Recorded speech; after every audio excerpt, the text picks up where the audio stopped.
Good morning बच्चों। बच्चों, आज हम लोग अपने लेक्चर को कंटिन्यू कर रहे हैं और हम लोगों ने कल बच्चों जो डिस्कस किया था, होपफुली आप लोग को अच्छे से समझ में आएगा। डोमेन के बारे में, कोडोमेन के बारे में, रेंज के बारे में, जो बेसिक चीज़ें हम लोगों ने डिस्कस किया था वो सब चीज़ें आपको क्लियर होंगी। तो बच्चों, ये सब चीज़ें होंगी कि जहाँ पर हमने फंक्शन के बारे में बताया कि फंक्शन में डोमेन क्या होता है, कोडोमेन क्या होता है, रेंज क्या होता है। बट नाउ अब अगर हम लोग थोड़ा सा फंक्शन में आगे बढ़ते हैं तो हम लोग को यहाँ पर क्या होता है, domain of function find out करना होता है, range of function find out करना होता है। ठीक है, मतलब एक तरह से देखा जाए तो बेसिक प्रॉब्लम के starting find domain of function, range of function से ही होता है। ठीक है, अब हम लोग यहाँ पर कुछ रूल्स डिस्कस करेंगे डोमेन के लिए। ठीक है, कि डोमेन ऑफ फंक्शन अगर हम निकाल रहे हैं तो क्या होगा या कैसे होगा, और फिर थोड़ा सा हम रेंज देखेंगे और फिर हम लोग देखेंगे टाइप्स ऑफ फंक्शंस के बारे में। क्योंकि पहले मैं तुम लोग को टाइप्स ऑफ फंक्शन बता दूंगा, कितने टाइप्स होते हैं फंक्शन के, और फिर हम लोग वापस डोमेन में आएंगे। मतलब एक्चुअली क्या है, डोमेन और रेंज इस छोटा पार्ट नहीं है, इट इज़ ए बहुत ही इंपॉर्टेंट पार्ट है।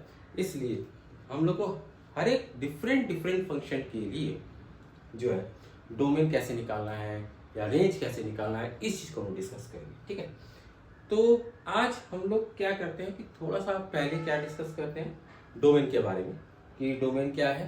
ठीक है, और उसको हम लोग क्या किस रूल से निकालते हैं। ठीक है, तो लास्ट क्लास में हम लोगों ने क्या डिस्कस किया था, लास्ट क्लास में हम लोगों ने डिस्कस किया था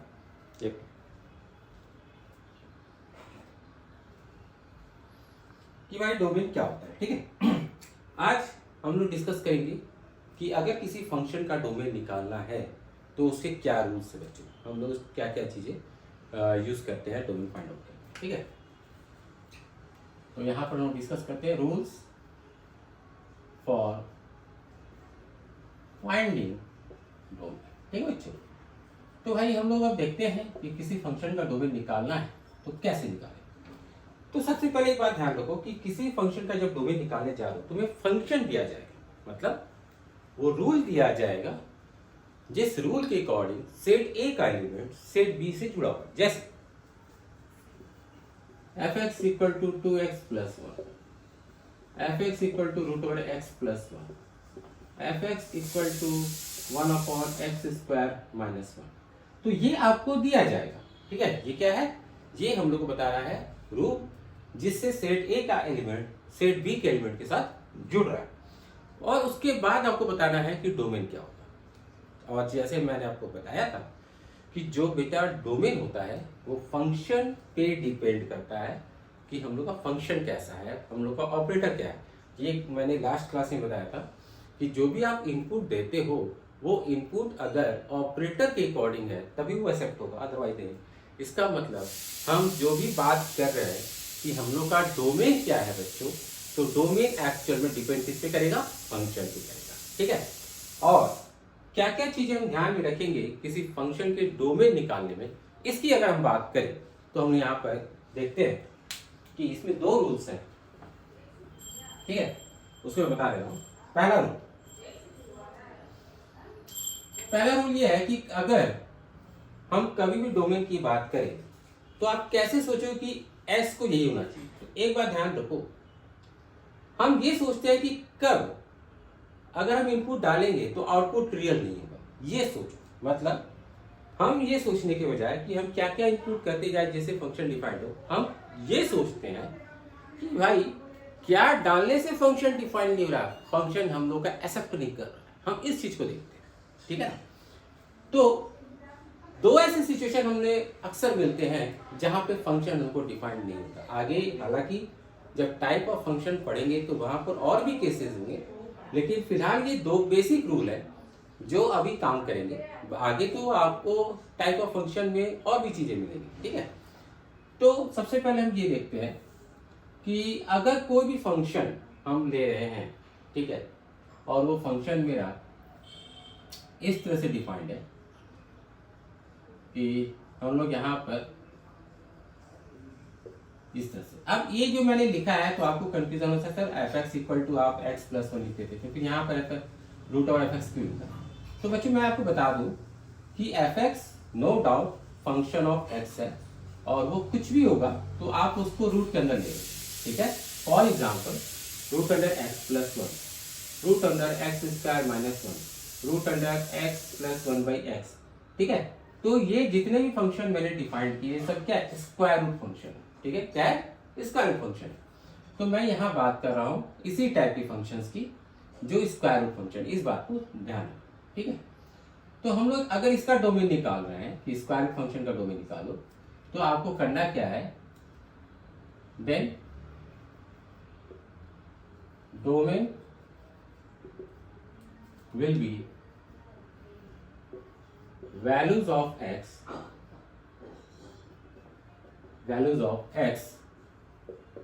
for which f(x) greater than equal to 0। अब जैसे इसी की मैं बात कर रहा हूं, ठीक है, जैसे देखो मैंने आपसे कहा कि भाई इसका डोमेन निकालो, तो तुम्हें करना क्या है कि स्क्वायर रूट के अंदर जो भी मेरा फंक्शन है, स्क्वायर रूट के अंदर जो भी मेरा फंक्शन है x प्लस वन, बस ये देखो कि वो पॉजिटिव कब हो रहा है, यानी कि x plus one greater than equal to 0 कब हो रहा है। तो कब हो रहा है भाई, माइनस वन से इक्वल और बड़े के लिए कब हो रहा है भाई, x जब greater than equal to minus one है।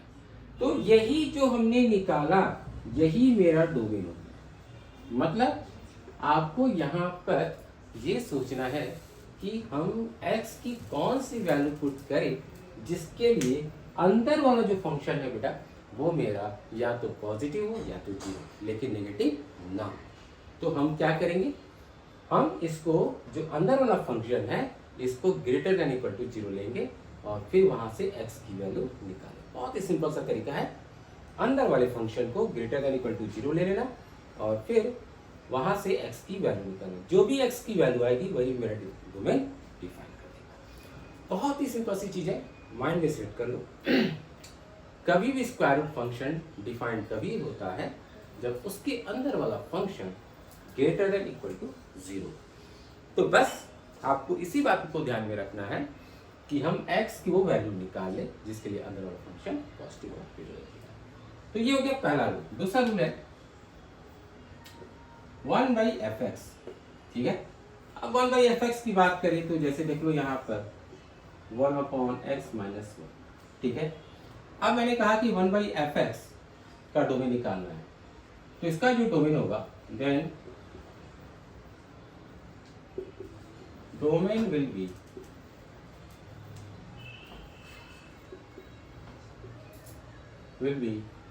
वैल्यूज ऑफ x, ठीक है,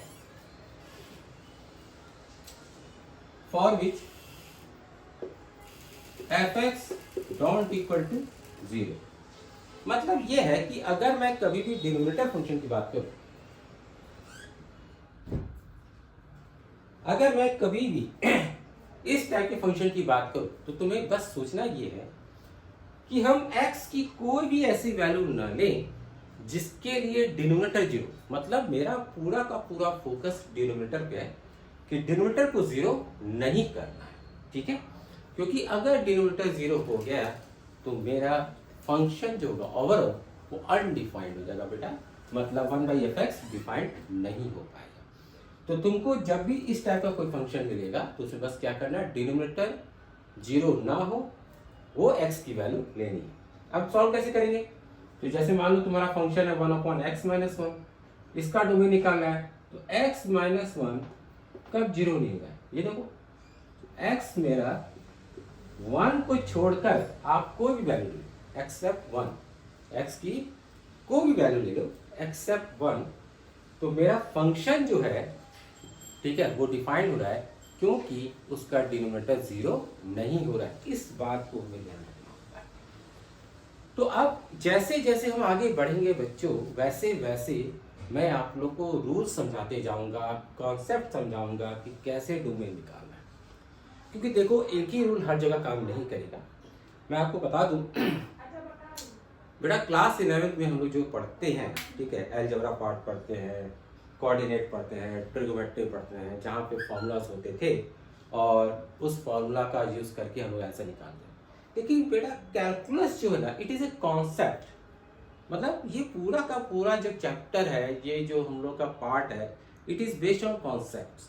तो यहाँ पर कोई एक फॉर्मूला काम नहीं करता कि मैंने आपको बता दिया तो आप सोचो कि सर इसी से मेरा पूरा काम है, ऐसा नहीं है बेटा। आपको प्रॉब्लम से प्रॉब्लम में वैरायटी मिलेगी और आपको कॉन्सेप्ट को ध्यान में रखना है, याद रखना है कि हाँ ये कॉन्सेप्ट इस टाइप की प्रॉब्लम सॉल्व होते हैं। तो ये बात ध्यान रखना, कैलकुलस आप तभी उसको अच्छे समझ पाओगे जब वैरायटीज ऑफ प्रॉब्लम को सॉल्व करोगे और उसमें छुपा हुआ जो कॉन्सेप्ट है उसको ध्यान में रखोगे कि हाँ इस कॉन्सेप्ट से ये चीज़ें सॉल्व होती हैं। तो अभी जो भी मैंने डोमेन बताया बच्चों आपको कि हम दो चीज़ों को पहले सबसे पहले कंसिडर करते हैं, स्क्वायर रूट फंक्शन को और वन डिनोमिनेटर फंक्शन। मतलब जब भी हम निकालेंगे तो इस टाइप के फंक्शन में ये रूल काम करेगा, ठीक है ना, ये चीज़ पहले ध्यान रखो। नाउ अब जो चीज़ मैं आपको बता रहा हूँ रोज, वो हम लोग का है कि जब दो या दो से ज्यादा फंक्शन मिलकर एक सिंगल फंक्शन होगा। जैसे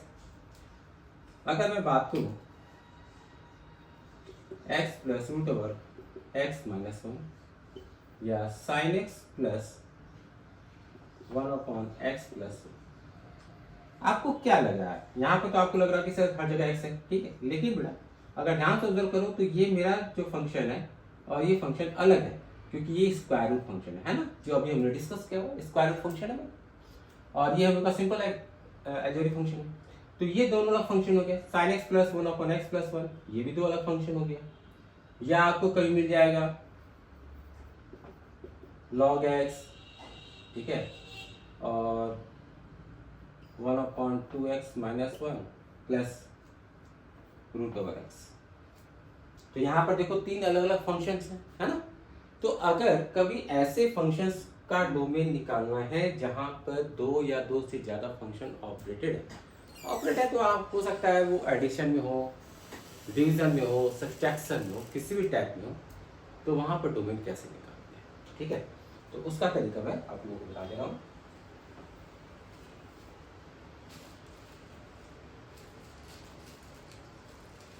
तो हम लोग का जो नेक्स्ट रूल है वो ये है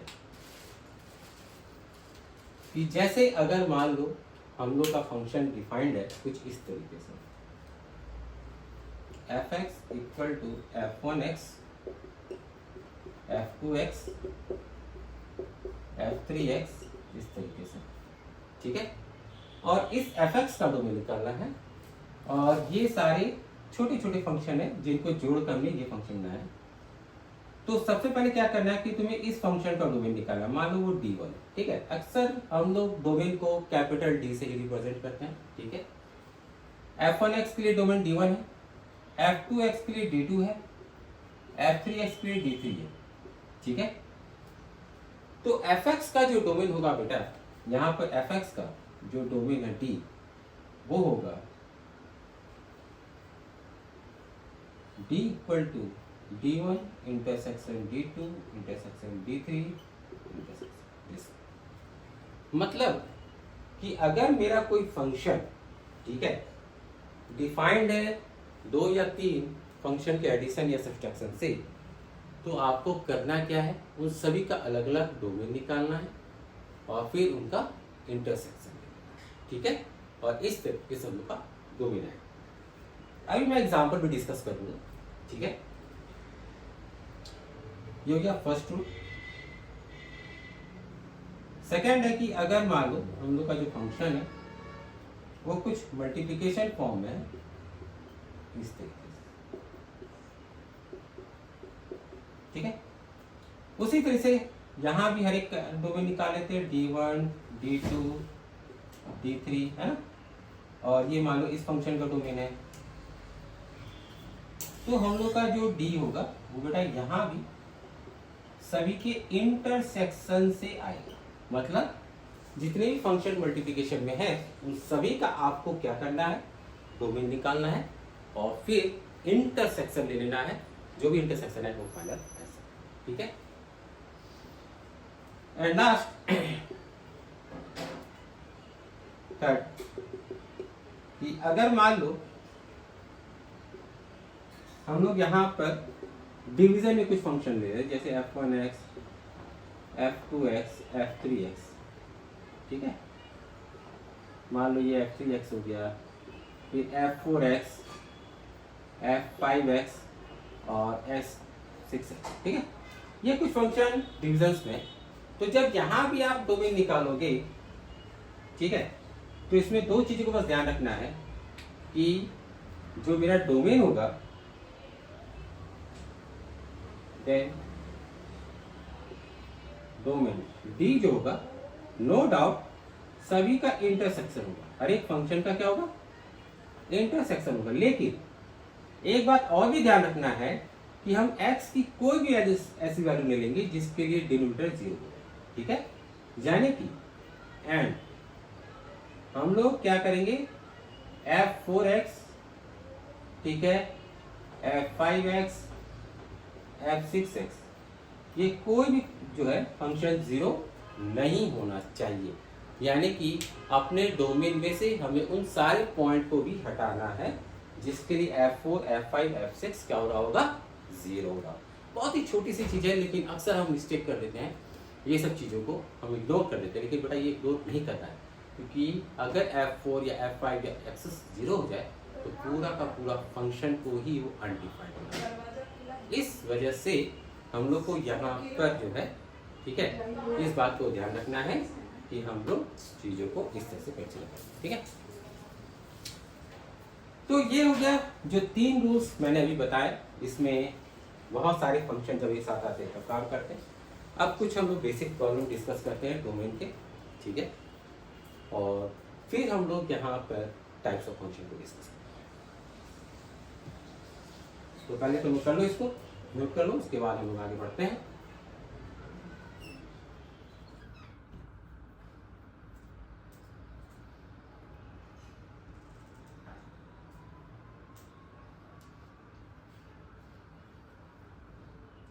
ओके,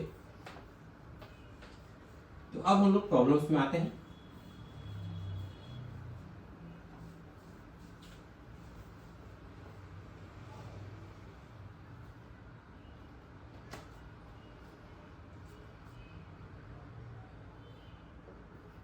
फाइंड डोमेन, ठीक, जो भी रूल्स बताए हैं उसको ध्यान रखना है। f(x) इक्वल टू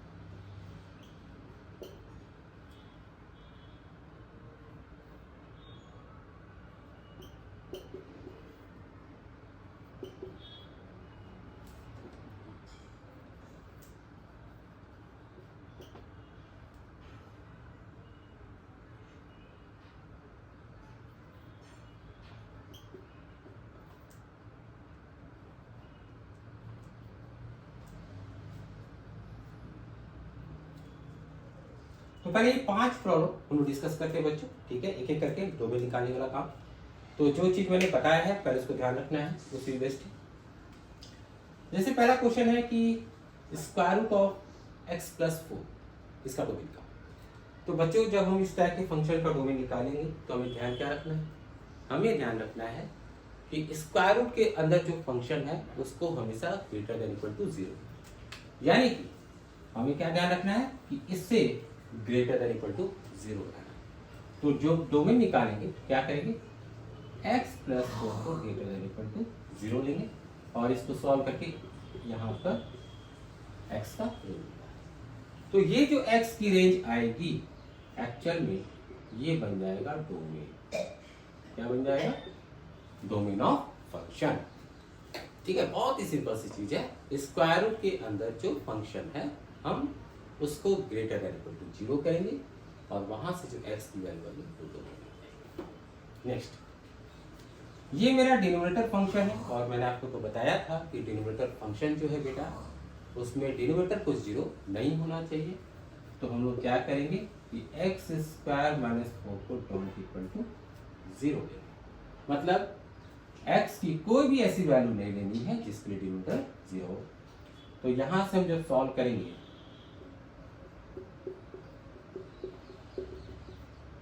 तो x dot equal to plus minus 2 आएगा। यानी x जो है वो कोई भी नंबर ले सकते हो एक्सेप्ट प्लस माइनस 2। तो ये बन जाएगा हम लोग का डोमेन। ठीक है।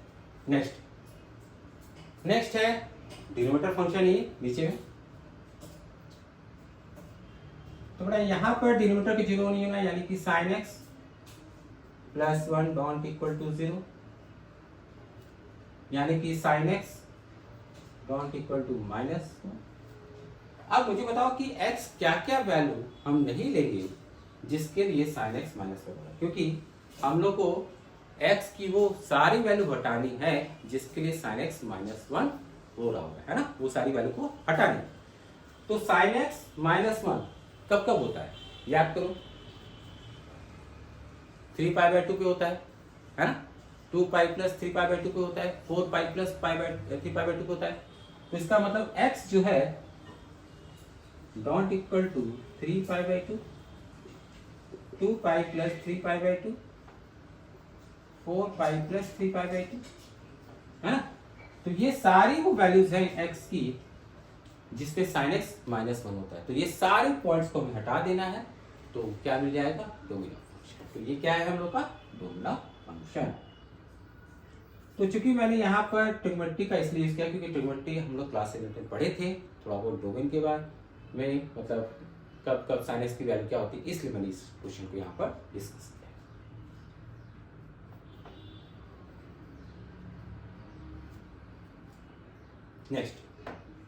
नेक्स्ट दो फंक्शन का सम आ गया भाई, है ना। और जब भी मैंने आपसे कहा था कि जब भी दो फंक्शन का सम निकालना है तो दोनों को हम अलग अलग डोमेन निकालेंगे और फिर उसका इंटरसेक्शन लेना है। तो हम इस प्रॉब्लम के लिए क्या करेंगे कि सबसे पहले क्या करेंगे, x minus 1 greater than equal to 0 होना चाहिए भाई, ठीक। तो x minus 1 greater than equal to 0 यानी x greater than equal to 1। ये क्या बना भाई हम लोग का, ये हम लोग का है d1, ठीक है। उसी तरीके से 3 माइनस एक्स को भी क्या होना चाहिए, पॉजिटिव। तो 3 minus X also greater than equal to 0, तो x less than equal to 3। ये क्या रिप्रेजेंट कर रहा है भाई, d2। फाइनल डोमेन क्या होगा, दोनों का इंटरसेक्शन। तो d हम लोग का होगा d1 इंटरसेक्शन d2। तो बताओ इन दोनों का इंटरसेक्शन क्या आएगा। तो एक कह रहा है 1 से बड़ा और दूसरा कह रहा है 3 से छोटा। तो इंटरसेक्शन क्या है भाई, ये रीजन आया। तो इसका मतलब क्या हो जाएगा, 1 से लेकर 3, ठीक है। तो फाइनल डोमेन क्या हो गया, 1 से लेकर। इसी तरीके से छोटी छोटी चीजों को ध्यान रखेंगे तो बच्चों हम लोग ने डोमेन वगैरह करना आसान हो जाएगा, ठीक है। कोई टफ नहीं है कि आप सोचोगे कि यहाँ से बहुत टफ है, ऐसा कुछ नहीं। छोटी छोटी बात जो बता रहा हूँ उसको बस ध्यान रखिए।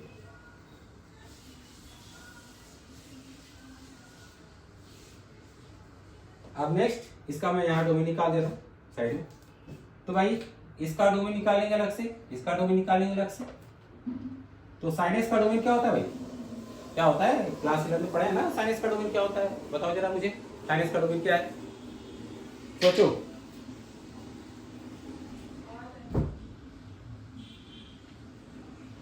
साइन एक्स का डोमेन होता है भाई x बिलोंग्स टू r, यानी all real numbers. Sine x का डोमेन क्या होता है, ऑल रियल नंबर, ठीक है।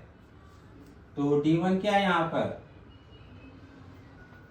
x बिलोंग्स टू r, और इसका डोमेन निकालो जरा, x स्क्वायर माइनस 1। तो चूंकि डिनोमिनेटर फंक्शन है तो d2 क्या होगा, x square minus 1 don't equal to 0, यानी x don't equal to plus minus 1। अब दोनों का इंटरसेक्शन ले लेते हैं, d1 और d2 का, ठीक है। यहां बता दे रहा हूं। तो d क्या हो जाएगा, d1 इंटरसेक्शन d2। तो ये बताओ कि एक कह रहा है कि ऑल रियल नंबर और दूसरा कह रहा है कि x की वैल्यू प्लस माइनस 1 नहीं लेनी है। तो इंटरसेक्शन क्या होगा, इंटरसेक्शन होगा जिसमें हमें x की वैल्यू प्लस माइनस 1 नहीं लेनी है, यानी कि हम लोग का जो फाइनल डोमेन होगा x don't equal to plus minus 1। इस तरीके से चीज़ों को हम लोग यहाँ पर बड़ा कैलकुलेट करते हैं, चीज़ों को यहाँ पर सॉल्व करना है। तो अच्छे से समझते जाओ बेसिक प्रॉब्लम को। बेसिक प्रॉब्लम जब समझ जाएंगे तो आगे भी चीज़ें हम लोग को क्लियर हो जाएंगी। ठीक है, छोटे छोटे कॉन्सेप्ट है, इनको हम लोग आराम से समझेंगे। तो इसको कर लो तुम लोग पहले, हालांकि जो चीज़ मैंने हटाया है उसको तुम लोग पॉज करके लिख लेना और इसको कर लो।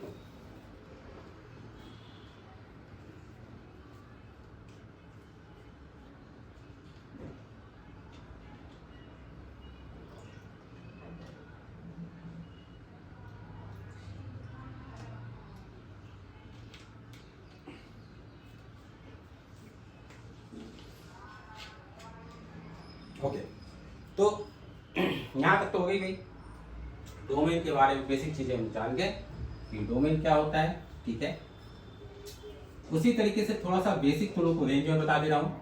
ठीक है, और ये जो रेंज में बताऊंगा कि अभी जो रेंज में बता रहा हूँ उसके लिए अभी कोई रूल मैं नहीं बता रहा हूँ। ठीक है, अभी जस्ट हम प्रॉब्लम डिस्कस कर रहे हैं, क्योंकि क्या है बेटा, रेंज निकालना थोड़ा सा टफ होता है इन कंपैरिजन टू डोमेन। क्योंकि क्या है कि रेंज के लिए कोई पर्टिकुलर मेथड है, डोमेन में तो मैंने आपको कुछ रूल्स बताऊंगा तो आप निकालोगे, लेकिन रेंज के लिए कोई पर्टिकुलर नहीं, वो फंक्शन टू फंक्शन वैरी कर जाता है। तो अभी मैं जो बेसिक प्रॉब्लम डिस्कस कर रहा हूँ उसमें बेसिक रेंज निकालेंगे जो हम लोग पहले पढ़ चुके हैं। ठीक है, जैसे देखो फाइंड रेंज,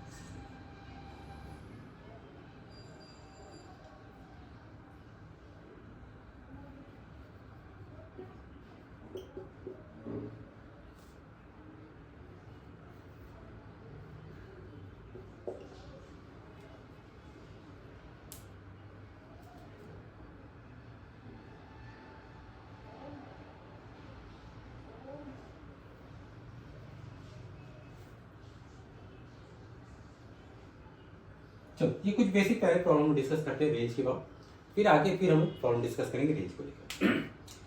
हालांकि जो भी प्रॉब्लम मैंने आपके सामने लिखा है उसको कहीं ना कहीं आपने पढ़ा है। जैसे ये है इनका क्वाड्रेटिक फंक्शन, आप याद करो क्लास 11 में क्वाड्रेटिक हमने पढ़ा था, तो क्वाड्रेटिक की रेंज भी निकाली थी। याद करो, टॉपिक था find range of quadratic function, है ना। तो जब हम लोग वहाँ क्वाड्रेटिक की रेंज निकालते थे तो वहाँ पर हम लोग दो टाइप के प्रॉब्लम डिस्कस किए थे बच्चों। एक क्वाड्रेटिक का जो रेंज निकालना है वो फॉर ऑल आर के लिए, मतलब x बिलोंग्स टू आर के लिए डोमेन रेंज निकालना। दूसरा किसी पर्टिकुलर इंटरवल में रेंज निकालना। तो यहाँ पर हम जो है बेटा जो सॉल्व कर रहे हैं वो क्या है, फॉर ऑल x के लिए, क्योंकि आप यहाँ पर डोमेन देखोगे। अच्छा, एक चीज मैं सबसे पहले बता दूं जो नोट करना है, किसी भी फंक्शन का अगर आप रेंज निकालते हो, किसी फंक्शन का रेंज निकालने जा, सबसे पहला काम होता है बेटा उसका डोमेन निकालना। इस बात को ध्यान रखना कि किस डोमेन में हमें रेंज निकालना है, वो चीज़ इंपॉर्टेंट है, क्योंकि कभी कभी डोमेन चेंज करने से रेंज भी चेंज होता है। इसलिए जो सबसे पहला काम आपको करना है वो ये करना है, इस बात को ध्यान रखना, to find range of function. First of all, find domain. अच्छा, ये काम तुम रफ में कर सकते हो कि डोमेन क्या है किसी फंक्शन का, उसका रफ में रख लो और उसके बाद रेंज। तो हम एक करके निकालते हैं। पहला इस क्वाड्रेटिक फंक्शन में, तो डोमेन की बात करें तो ये क्वाड्रेटिक फंक्शन है भाई। क्वाड्रेटिक फंक्शन x की सारी वैल्यू पर डिफाइंड होता है, वो हम लोग क्लास 11 पे भी पढ़े कि x की कुछ भी वैल्यू पुट करो तो क्वाड्रेटिक फंक्शन डिफाइंड होता है। तो डोमेन इसका जो है बेटा वो क्या है, x बिलोंग्स टू r। अब आपको इसकी क्वाड्रेटिक का रेंज निकालना है when x belongs to r, और इसका तो फॉर्मूला में लोग पढ़े, याद करो, है ना। रेंज क्या होता है भाई, -d/4 पढ़े ना। अच्छा, ये d डिस्क्रिमिनेंट है, कंफ्यूज मत होना, और ये d डोमेन है। दोनों चीजों को सेम मत ले लेना। या एक काम करता हूँ, मैं यहाँ डोमेन लिख दे रहा हूँ, ठीक है, कंफ्यूज मत हो, ये डिस्क्रिमिनेंट है ना। ये क्या होता था 4ac minus B square upon 4a, तो ए बी सी की वैल्यू निकाल के वहां पुट कर देते हैं। ए की वैल्यू 1, सी की वैल्यू 9 माइनस बी स्क्वायर यानी 4 का स्क्वायर अपॉन 4 इंटू 1, तो ये हो जाएगा 36 माइनस 16 बाई 4 यानी कि ये आ जाएगा 5। तो हम लोग का जो रेंज आएगा बेटा वो क्या आना चाहिए, ठीक है हम लोग का। अच्छा, जब हम रेंज निकालते थे तो ये क्या रिप्रेजेंट करता था, मिनिमम, है ना, क्योंकि एक्स स्क्वायर का कोफिशिएंट अगर पॉजिटिव हो तो हम लोग कहते थे कि ये हम लोग का मिनिमम शो कर रहा है ना। तो हम लोग यहाँ जो रेंज निकाले हैं, अच्छा इसमें एक और चीज़ मैं बताई दूँ, इस रेंज में हम लोग ने ये चीज़ जो निकाला है वो मिनिमम वैल्यू निकाला है, ठीक है।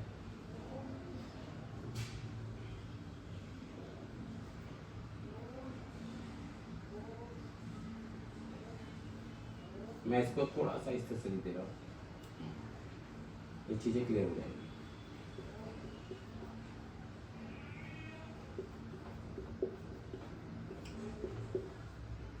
F X greater than equal to 5। तो देखो रेंज जब निकाल रहे हैं तो जो भी एफ एक्स की वैल्यू होगी वो इससे बड़ी आएगी, क्योंकि ये जो माइनस डी बाई 4 रिप्रेजेंट करता है बच्चों, क्या रिप्रेजेंट करता है, minimum value of function.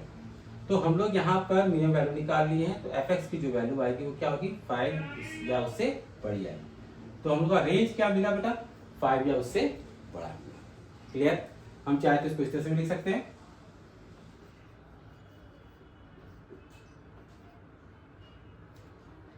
Range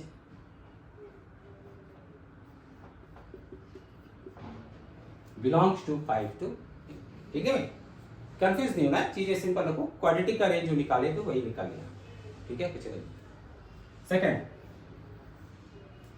trigonometrical function है भाई, डोमेन क्या होगा, तो ट्रिग्नोमेट्रिकल फंक्शन है इसका डोमेन क्या होता है भाई, ऑल रियल नंबर तक पढ़ चुके हैं हम लोग। तो यहाँ पर डोमेन क्या है हम लोग का, x बिलोंग्स टू r है, ठीक। अब रहा रेंज निकालना, तो इस टाइप के ट्रिग्नोमेट्रिकल फंक्शन का रेंज निकालते तो कैसे निकालते थे, तो यहाँ पर निकालने का क्या तरीका था, अब रेंज निकाल रहे हैं, देखो तो हम देखते थे कि cos x की वैल्यू कहां से कहां तक जा रही है, cos x की वैल्यू होती है -1 से 1, तो फिर 2 cos x की रेंज कहां से कहां तक जाएगी, -2 से 2 तक, फिर -3 कर देंगे सब में, तो -2 -3 2 cos x -3 2 -3, तो ये क्या आ गया -5 से लेकर माइनस, तो यानी कि 2 cos x -3 जो है कहां से कहां तक जा रहा है भाई, -5 से -1, यानी कि जो रेंज हुआ बच्चों वो कितना हुआ, -5 से -1। तो हम लोग पीछे की चीजों का ही यूज कर रहे हैं बेटा बेसिकली यहाँ पर, और रेंज फाइंड आउट करें, कुछ नई चीज हमने यहाँ डिस्कस नहीं किया। जब टाइप ऑफ फंक्शन में डिस्कस कर लूंगा तब चीजों को आप लोग को और थोड़ा बताऊंगा। तो पहले फिलहाल इतना कर लो, उसके बाद आगे डिस्कस करते हैं थर्ड और फोर्थ।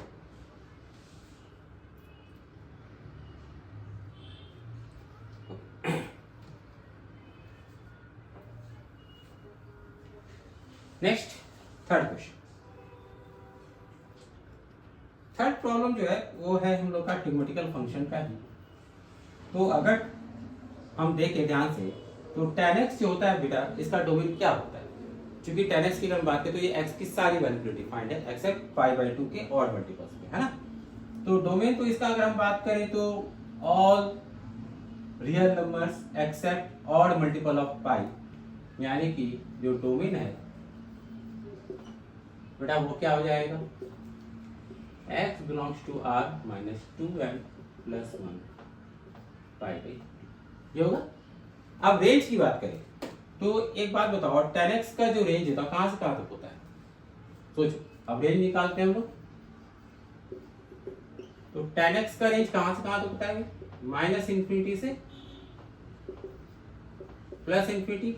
अब tan स्क्वायर x की बात करें तो क्या हो जाएगा, तो ये पॉजिटिव हो जाएगा, क्योंकि tan स्क्वायर x कभी नेगेटिव तो होगा नहीं, इसलिए इसकी रेंज क्या हो जाएगी भाई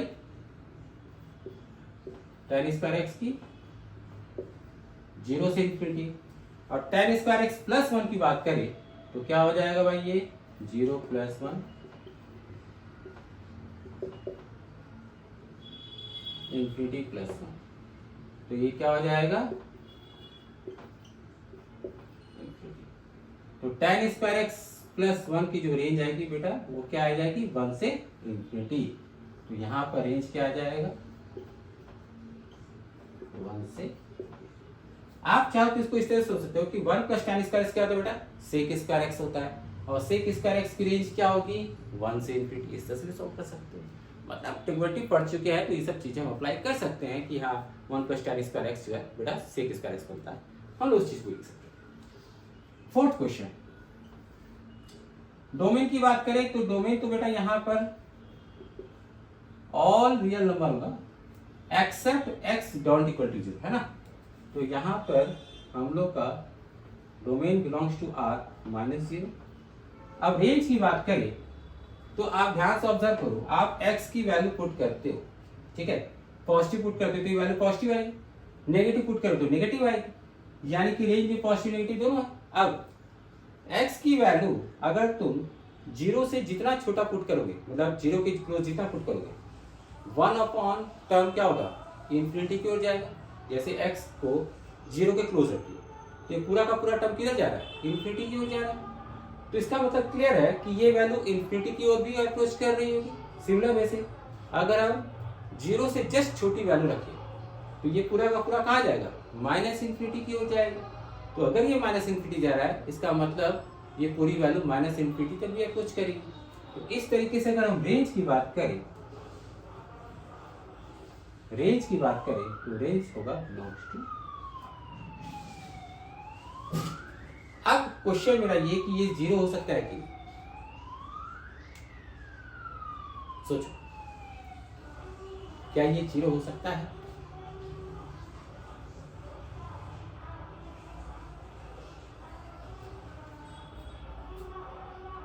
सोचिए क्या ये 0 होगा, नहीं, क्यों नहीं होगा, 0 होने के लिए x को इंफिनिटी होना पड़ेगा, और हम x इंफिनिटी जो है नहीं ले सकते क्योंकि वो मेरे डोमेन में नहीं है। तो रेंज जो है वो तो ऑल भी होगा एक्सेप्ट 0। एक बात ध्यान रखो भाई, छोटी छोटी चीजें क्यों नहीं ले सकते हैं, क्योंकि इंफिनिटी कभी भी डोमेन में नहीं आती है। इंफिनिटी कोई नंबर नहीं है ना जो डोमेन में रख सकते हैं। तो जब डोमेन में मेरा इंफिनिटी नहीं है तो हम लोग यहाँ पर रेंज में 0 कैसे लिखते हैं, क्योंकि 0 तो तभी आएगा जब x इंफिनिटी जाएगा। तो इसका मतलब क्लियर है कि रेंज में 0 नहीं आ सकती है ना। इस तरीके से हम लोग चीज़ों को कॉन्सेप्ट से सॉल्व करते हैं और चीज़ों को, तो आप लोग आज के प्रॉब्लम को अच्छे से देख लेना, रिवाइज कर लो, चीज़ें एकदम क्लियर रखना है कैसे कैसे हम आगे बढ़ रहे हैं, और होपफुली आप लोग को ये चीज़ें बिल्कुल क्लियर हो रही होंगी कि कैसे हम लोग यहाँ पर प्रॉब्लम को सोल्यूशन निकाल रहे हैं, अप्रोच कर रहे हैं। ठीक है, तो आज के लेक्चर को हम लोग यही प्लान रखते हैं बच्चों, चीज़ों को रिवाइज कर लेना अच्छे से, कॉपी पेन पे सॉल्व करो जितना हो सके ताकि प्रैक्टिस होगी, और हम लोग नेक्स्ट क्लास में चीज़ को कंटिन्यू करेंगे। और प्लीज़ इस चैनल को आप लाइक, सब्सक्राइब और शेयर करो ताकि और बच्चों को इस चीज़ का एडवांटेज हो, ठीक है, उनको भी इस टाइप की प्रॉब्लम और इस कॉन्सेप्ट को सीखने का मौका मिले। ठीक है, होपफुली आपको ये चैनल अच्छा लग रहा होगा, तो प्लीज़ लाइक और कमेंट भी किया करो ताकि हम उस पर और बात कर सकें। ठीक है, तो आज के लिए इतना ही। Good day and have a nice day, thank you.